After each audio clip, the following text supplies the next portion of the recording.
Olá, seja bem-vinda ao nosso calendário, aos últimos dias deste calendário. Hoje eu quero ler contigo em João, capítulo 13, versículo 12 em diante. Diz assim: Depois de lhes ter lavado os pés, tomou as vestes e, voltando à mesa, perguntou-lhes: Como compreendeis o que vos fiz? Vós me chamais o Mestre e o Senhor, e dizeis bem, porque eu o sou.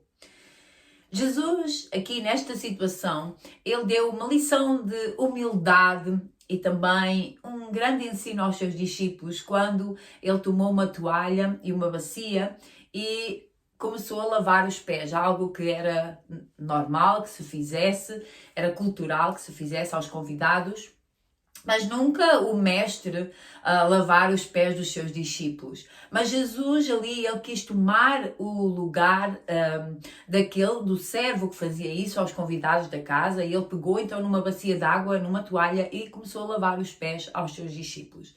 Isto para lhes ensinar acerca da sua posição, acerca da posição que eles teriam que tomar e que ele também tomaria, que era de servo, mesmo sendo mestre. Jesus estava a ensinar que, independentemente daquilo que ele fizesse, ele não perderia a sua posição.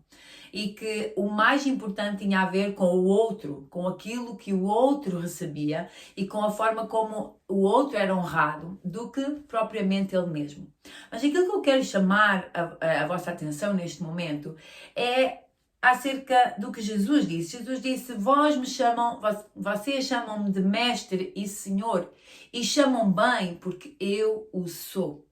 Então Jesus, ele declara-se como mestre e como senhor. Jesus, ele é o nosso mestre. Nesta época, mestre era aquele que tinha uma missão de ensino.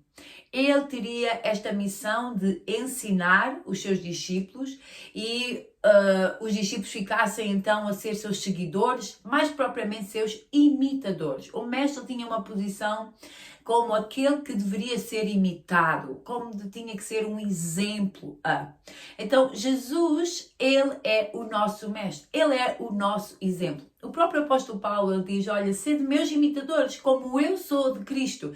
Quer dizer que Paulo, ele tinha esta consciência de que Jesus era o exemplo máximo a ser seguido. Ele continuaria a ser sempre o mestre de todos aqueles que o seguem. Não somente estes discípulos, não somente daqueles 12 depois da sua morte e ressurreição, não somente daquelas que o aceitassem na igreja primitiva, não, de todos os tempos, em todos os séculos, Jesus continuaria a ser o mestre. Então, ele é o nosso mestre. Jesus é aquele a quem nós devemos imitar, seguir. Para isso temos que ler a sua palavra, compreender a forma como Deus agia, a forma como Jesus agia e sermos imitadores dele, podermos imitá-lo e sermos verdadeiramente seus discípulos. Nós não somos crentes em Jesus, nós temos que ser discípulos de Jesus, ou seja, imitadores, querer ser como ele, fazer como ele, imitar os seus passos, imitar a sua forma de estar, imitar as suas atitudes. Então, Jesus é o nosso mestre.